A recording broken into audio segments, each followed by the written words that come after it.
Hardworking women empower success. Meet the formidable Auditor General's fearless fight for accountability. Them say if you want to be successful in this world, surround yourself with some hardworking women. And I'm telling you, I am surrounded by two of the hardest working women I've ever met. And I'll give you an example.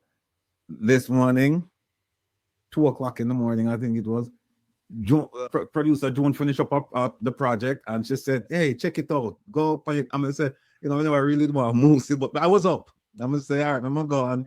Big surprise there. Right now, I function from about an hour and a half sleep, not the last 24 hours. More than 24 hours, but it's fine. And OT, same thing. I mean, they don't know. I was gonna say they don't know how to say no. They'll say no, but here's what's impressive about them. They'll tell you no, but they'll tell you how to get to yes. So you come with an idea and you'll say this and that, and then say, no, it's not working. How about this? And I just love working with people with that mindset. One of the most difficult things for me to do is work with people who they rubbish your idea, and you say, okay, all right, fine. So anything else? Like in yours, and far too often, we tend to criticize people without having a plan. So we criticize their plan and say, it won't work. All these things. And then when you say, okay, what's yours? Like I used to tell the people that used to work with me that I was responsible for, I used to tell them that, look, one of my responsibilities is to, when I sit with you, I have to come up with ideas. And if my ideas are not good, and a lot of times they won't be, what I expect from you is you criticize them and then you give me your version of a plan that will work. And you know what? It happened many times.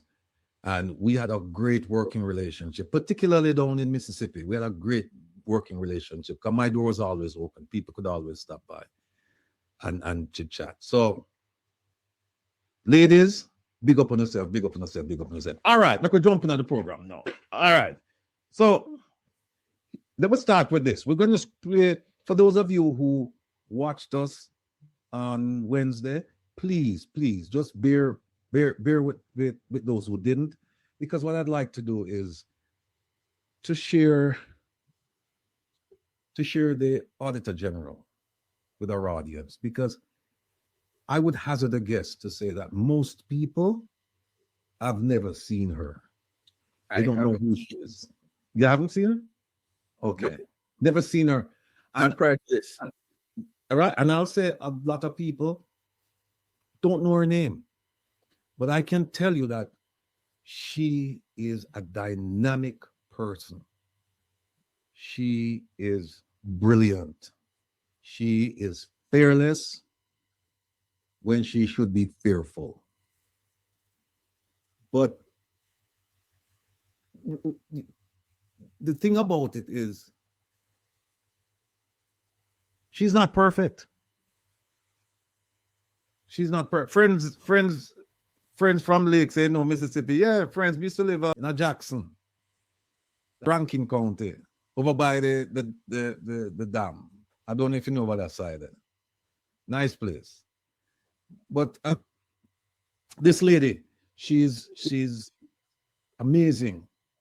So I just want to introduce her to all of you so that you get an appreciation of who this person is. So when you see Auditor General, you kind of put a face and a voice to the title, and just keep in mind that what she's doing, she doesn't have a whole lot of power. She doesn't, because she can't prosecute anybody. She doesn't have a whole lot of power. She has some power, but not a whole lot. Anyway, here we go.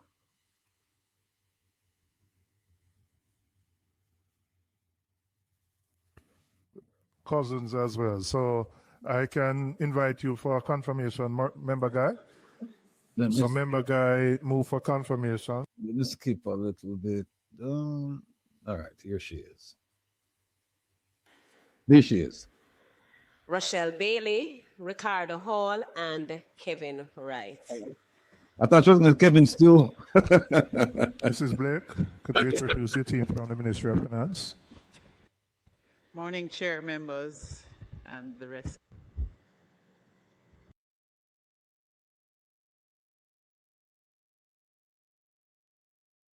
Plug it into another one. Okay, so thank you very much, Chairman, members of the committee, Auditor General, member coordination, Ms. Maureen Gold. I don't know if they would be willing. It's our custom, we ask the Auditor General to offer some opening remarks, and then PS, we'll ask you to respond with brief opening remarks before we go into the details. So, Madam Auditor General. Thank you, Mr. Chairman. I take it that you want me to speak to the matter in the annual report, or do you want me to speak generally? Well, there are three sets of issues we're going to be looking at: the annual report for 21-22, the compliance or the compendium report, and also the performance audit. We're going to take them in order, but you can, as I said, just generally, because they're going to be, I know, a lot of questions on each. Okay, Mr. Chairman, I'll set the context for our reports. As is revealed in the annual report, the compendium report representing the review of the COVID-19 expenditure by the Ministry of Health and Wellness, and to some extent the performance audit report, there is evidence that there is significant room for improving the accountability and governance process. I want you to listen carefully to how she chooses her words, the way she expresses herself. I mean, she has stabbed them up. They know they're being stabbed, but she's not doing it in a crass way, you know. Magnificent performance. Just watch this lady and listen to how she's going to describe the shortcomings of the Ministry of Health and Wellness, particularly that ministry. She now play with that ministry there. At the Ministry of Health. And I say this against the backdrop that, as you will see from the annual report, the recurring issue of the absence of financial reports.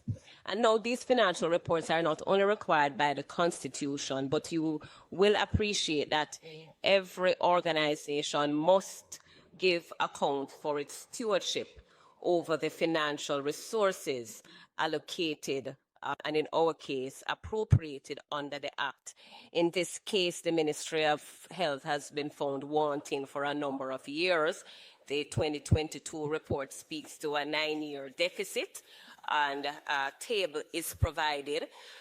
Mr. Chairman, I also want to bring to your attention that the ministry has responded to say that action is being taken to address the deficit, and we should be provided with the appropriation accounts in soon order.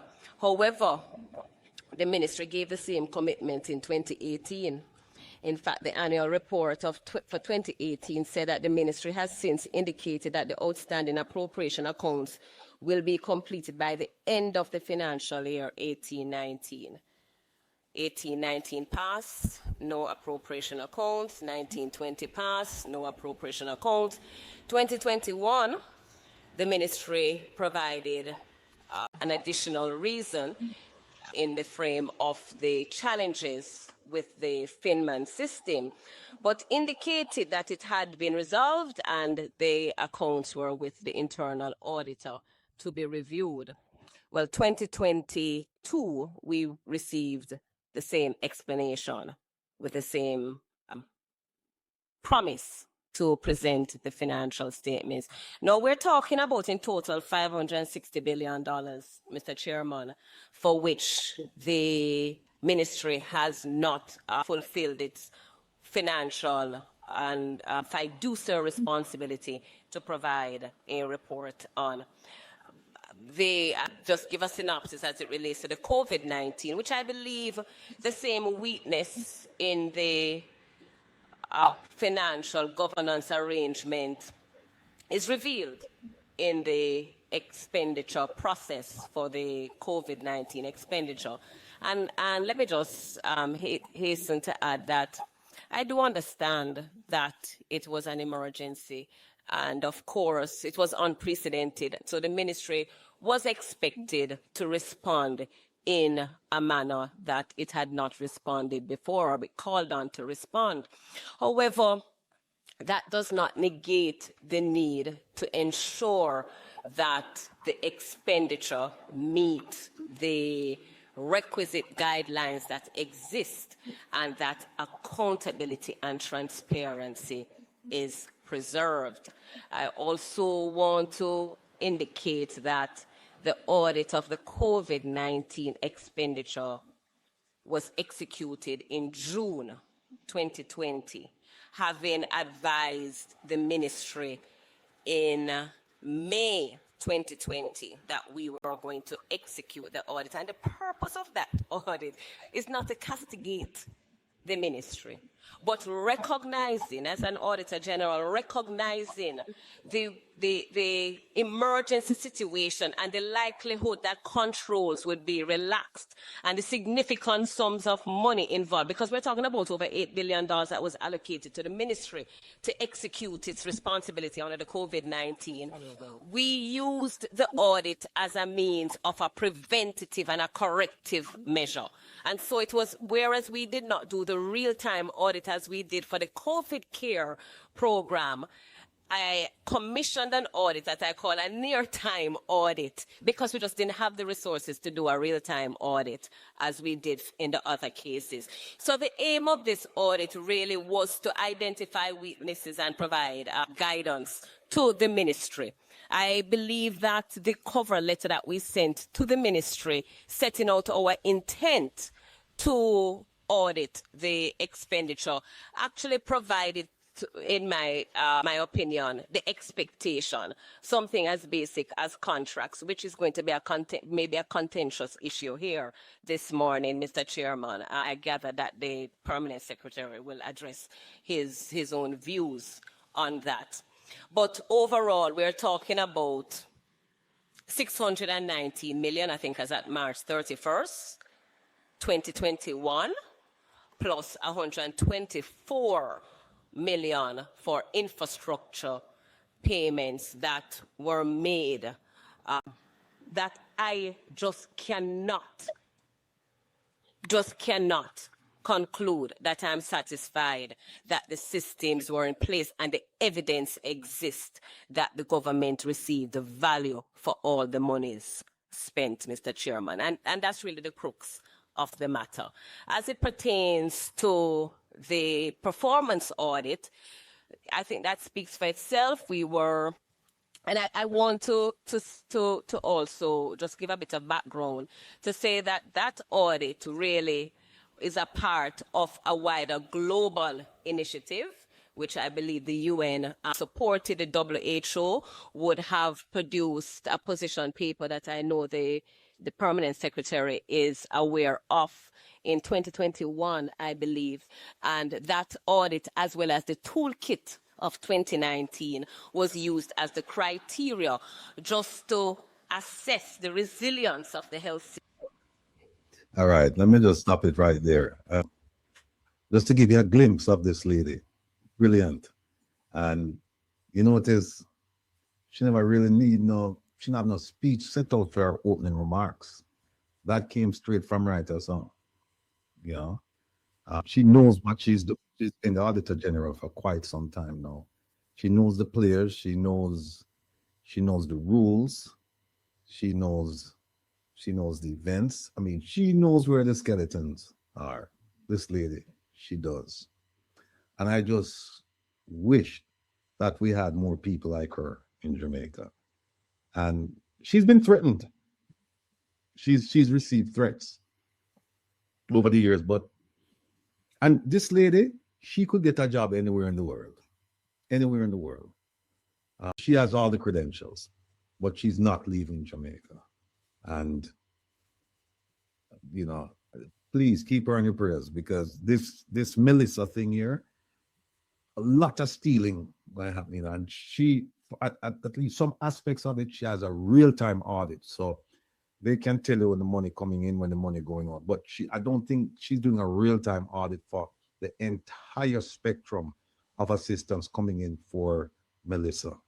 But the part that she's doing, I know she's gonna hold people accountable. So that's where we'll leave that.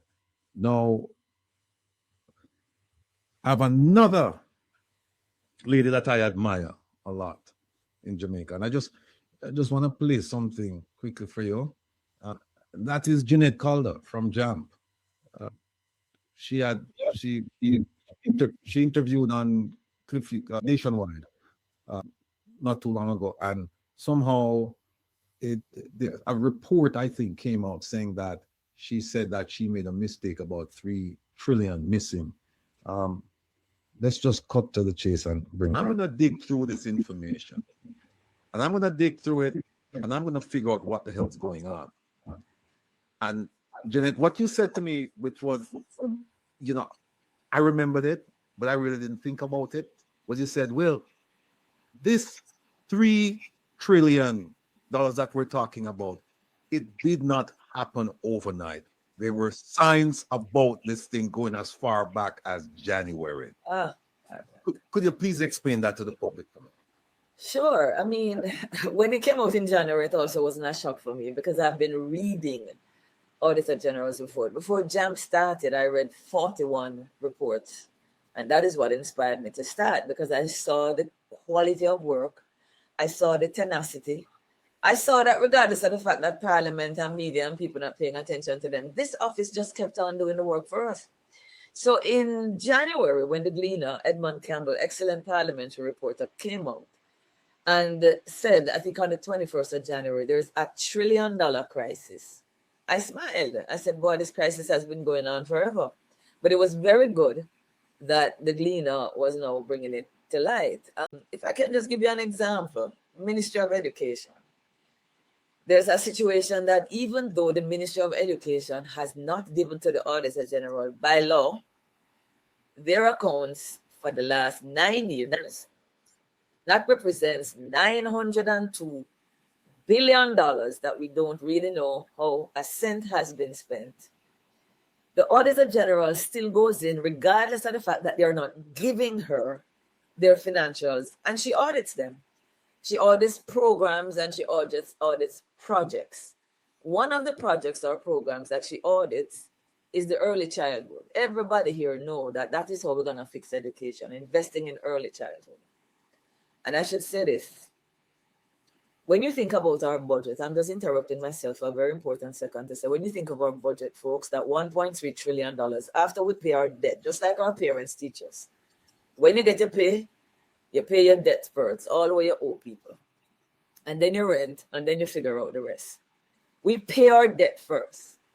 Which sector do you think gets the largest share of the budget after we pay our debt? Very good one. And I'm sure every Jamaican listening would have said, Jeanette, that should be the place, because that's how we're going to develop people's lives and this country. So education gets a whopping amount of money. And we're not getting a cent for the last 9 years in terms of reports. But the AG doesn't stop there. She goes into the projects and she audits them. Early Childhood Commission. I have looked back as far as 10 years, and almost every single year without fail, there's an audit finding that says this project is overpaying people. Why? They leave, nobody makes a note of it, but they continue to pay the people that have left. Now, Will, you tell me. You make that mistake 1 year. You say, all right, come on, let's be fair, guys. People make mistakes. I make mistakes. You might even say you make it 2 years because maybe you never even hear say the Auditor General did flag it. But from 2015 till now, I think it might be about 6 times or more that the Auditor General is saying the number is increasing. The number is increasing. You have to go find these people and get back the taxpayers' money. After 1 year, 2 years, you said yourself mistake. But after that, folks, come on, man. What can go so? So I am just so I'm just saying that I sent to Will because I wanted him to see Examples and upon examples that though the Auditor General is not getting the financial, there are some hair-raising things that she's finding out every year within the Ministry of Education, the same Ministry of Health, the same Ministry of Labor and Social Security. That would shock everybody that is listening to me tonight. Shock you. You wouldn't believe that this could happen once, but the things that happen over and over and over again is just gross mismanagement. I call it a betrayal of the people. That's what it is. Well, you know, Unmute, Rebel, unmute. all right. So what happened there is she did this program after the 1.3, how was it? 3 trillion. Yeah, 3 trillion story came out, and she packaged the story, but the work was actually done. The bulk of the work was actually done by the lady who spoke before her, the Attorney General. And so The Auditor General. Sorry, not the Attorney General, the Auditor General. Thank you. And so what JAMP did, they took and they compiled all of that information and put it out in one report, because the Auditor General, she did many reports, you know, on Ministry of Health, Ministry of Health, Education and others. And what JAMP did was they compiled all the reports and came up with this total and said, hey, this is how much money that is unaccounted for. Now, what happened, she said unaccounted for, and there were some issues with the word unaccounted, because some people are saying a thief them thief it. You know, people start define the word based on their position. But JAMP was saying, what JAMP was saying was simply this, that look, the money is unaccounted for. We're not saying the money was stolen. All we're saying is that we haven't seen the receipts. The money was disbursed and we haven't seen the receipts. So it's until we get the receipts, it's unaccounted. That was JAMP's position.